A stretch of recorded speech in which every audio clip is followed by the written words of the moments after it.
کمپانیا چاوی گشتیاری بیشتن لدسپیکا و مه بهیجتن جدا ریک لیجب جکنا پروژه که وان هاتی گرتن لیج بلی نویسینا یاسی لیجر چف شارک دندا کار کردن لی پروژه نهتا را گرتن هر وها آماجه پی که جدیکت کو شاناس ابراهیم احمد زتر جه 7000 مترن اردی لی پروژه داگیر کرینه کمپانیا چاوی گشتیاری آماجه پی که دیکت او اردی پروژه تمام کرا کابینانه کلسر دهنه درست کردن ملکی صرف کمپانیه هر واج آلی دسته آبر آنینه و مولتا کارکنه جراحتی دان. جوی پیگهی بتنه دسته آبر آنینه و بریار دادگاه دکاریتن دا خازا راگرتنا پروژه بکد و اوین فشار انجلی سروان دروز دکن چه نویسینه که یاسی پوانینه. اما لو بر شاری دایک هموتان برانبرتان است او پروژه شاری دایک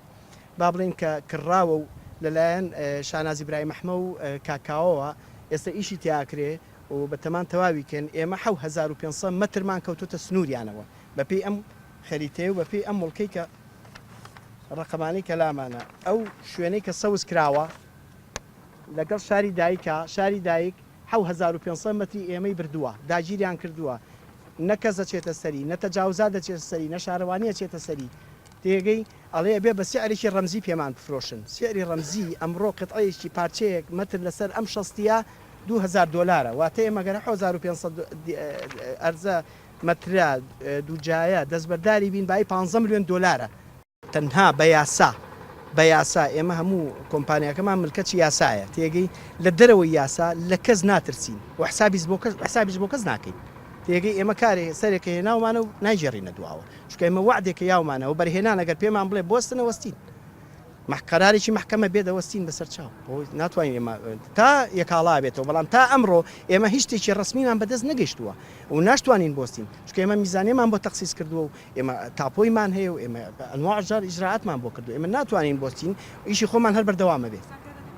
کمپانیا چاویا گشتیاری آماجه پی که جدیدت زباری وان فشارن لهمبر درست کناوی پروژه لسروانتینا درست کرن ل 7500 مترن اردی جالی شاناس ابراهیم احمد و هاتینا داگیر کرن و شارداری و چه دام دزگاه کادن لهمبر وی کار نیاسی لپرسین لگل دانه کریه.